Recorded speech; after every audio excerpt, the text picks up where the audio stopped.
España no desembarca en América con grandes capitanes a la vanguardia de grandes ejércitos, tremolando pendones y banderas, desfilando al compás del estruendo de la pólvora y el repique de tambores, sembrando un pánico mortal según iban avanzando. No estamos ante las legiones de Roma inspirando temor y respeto por toda Europa. La imagen es mucho más prosaica. Los hombres que desembarcan en las playas americanas, por lo general, no tienen demasiada disciplina militar.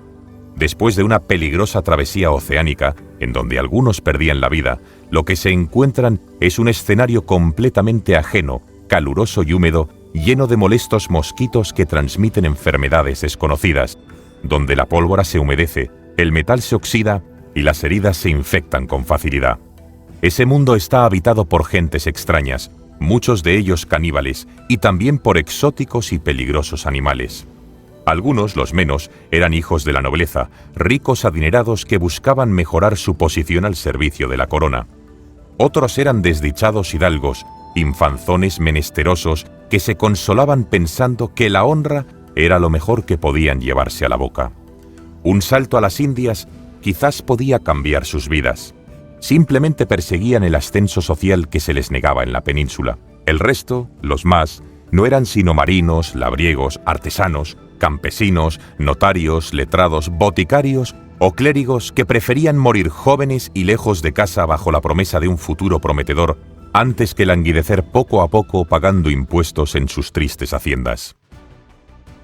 En el siglo XVI en todo el continente americano, según las cifras de Rosenblatt, habría unos 13 millones de personas, no muchas más, y en España habría unos 7 millones siendo generosos. ¿Cuántos de esos 7 millones se lanzaron a la conquista del Nuevo Mundo? Una cantidad muy reducida, en ocasiones insignificante, por lo que no les quedaba otro recurso que el de la diplomacia, tejiendo acuerdos con las tribus que encontraban a su paso. Gentes sin mucho perder, no necesariamente rufianes de baja estofa, como se suele repetir, se lanzaron hacia un territorio misterioso y hostil. Pero no solo perseguían el oro o especias, sino sobre todo ansiaban honra y fama como cualquier español de su época. Los conquistadores y exploradores del Nuevo Mundo eran ante todo hijos de su tiempo, y el objetivo principal, aquello a lo que un hombre debía aspirar, no era más que el ascenso social, tierras, señorío, nobleza. Lo normal era que los primeros castellanos que se embarcaban rumbo a las Américas no terminaran participando de grandes empresas.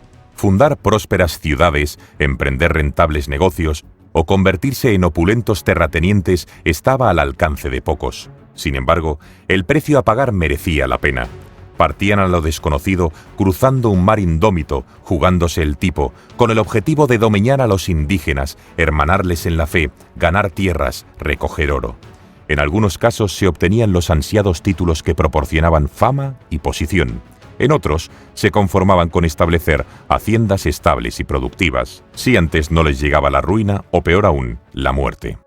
Se habla de la insaciable sed de oro de los conquistadores, pero esto no es más que una visión contaminada de presentismo que juzga la conquista desde una atalaya alejada de los valores de la época, atribuyendo factores psicológicos a los conquistadores que no ayudan a comprender una época apartada de la mentalidad capitalista de nuestros días. Aquellos hombres no buscaban atesorar riquezas sin más, únicamente para ufanarse de un deleite estéril. En todo caso, la codicia de algunos de esos hombres, su avaricia, no era realmente económica sino social. La honra es más importante que el oro. El español de entonces no quiere ser rico, quiere ser señor, quiere ser alguien importante. El oro o las especias tan solo son el instrumento necesario, el medio con el que alcanzar dicho fin. Por lo que la sed de oro, que no es exclusiva de los conquistadores, sino también de la corona, no lo explica todo. Hay al menos otros dos factores que también influyen notablemente en la gesta americana. Por un lado, la fe, por el otro, la fantasía. El hombre de los siglos XV y XVI es un hombre cristiano en una sociedad donde la religión permea todos los aspectos de la vida. Los reyes católicos le han arrebatado al Islam el reino de Granada, pero no es suficiente. Hay que continuar más allá. Plus ultra y non sufficit orbis serían algunos de los lemas que resumen la política imperial de los Habsburgo, Carlos V y Felipe II respectivamente. Y es muy cierto que la conquista de América se puede explicar como una continuación de la reconquista peninsular. Hay que seguir construyendo el edificio cristiano que se sustenta en una misión doctrinal de carácter universal. Hay que seguir expandiendo la fe. Y eso es lo que tratan con mayor o menor fortuna aquellos hombres de los siglos XV y XVI. El otro factor a contemplar es el de la fantasía novelesca que empezaba a surgir de las imprentas. Estos libros estimulan la iniciativa individual. Con la publicación de Amadís de Gaula, la novela de caballería se encuentra en todo su apogeo.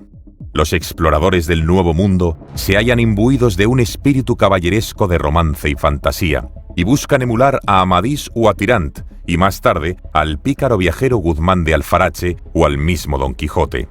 Buscan quimeras como El Dorado, y bautizan a algunos lugares con nombres sacados directamente de aquellos libros, como es el caso de California. La fantasía de estas novelas llegó a preocupar a la corona, tanto que hubo reales cédulas que prohibían estos textos por tratar de materias profanas y fabulosas e historias fingidas, de las que se siguen muchos inconvenientes. Algunos de aquellos que dejaron su nombre escrito en las páginas de la historia fueron Hernán Cortés, Francisco Pizarro, Gonzalo Pizarro, Alonso Dávila, Pedro de Alvarado, Hernando de Soto, Hernández de Córdoba, Pedro de Mendoza, Cristóbal Colón, Américo Vespuccio, Vicente Yáñez Pinzón, Fernando de Magallanes, Alonso de Ojeda, Juan Díaz de Solís, Juan de la Cosa, Francisco Vázquez de Coronado, Pedro de Valdivia, Gonzalo Jiménez de Quesada, Juan Sebastián Elcano, Álvar Núñez Cabeza de Vaca, Pedrarias Dávila, Francisco de Orellana, Miguel López de Legazpi, Juan de Grijalva, Diego de Almagro, Bernal Díaz del Castillo, Inés Suárez, Nicolás de Obando o Andrés de Urdaneta. El deseo de atesorar riquezas y bienes existió, pero explicar la conquista de América con un estímulo pauloviano, oro, al que le sucede la insaciable codicia, peca de un reduccionismo rayano con lo obsceno. Por mucho que les pese a los promotores de la leyenda negra, estas acotaciones sobre la codicia que acabamos de hacer no pretenden ser una burda manipulación apuntalada con historiografía nacional católica. No. Estas matizaciones sobre el motor de la conquista pretenden acercarse de manera somera a la compleja realidad de la edad moderna. Y para acercarse con éxito a aquella realidad, siempre debemos dejar nuestros prejuicios de lado. Lo contrario es contaminarlo con ideología del presente.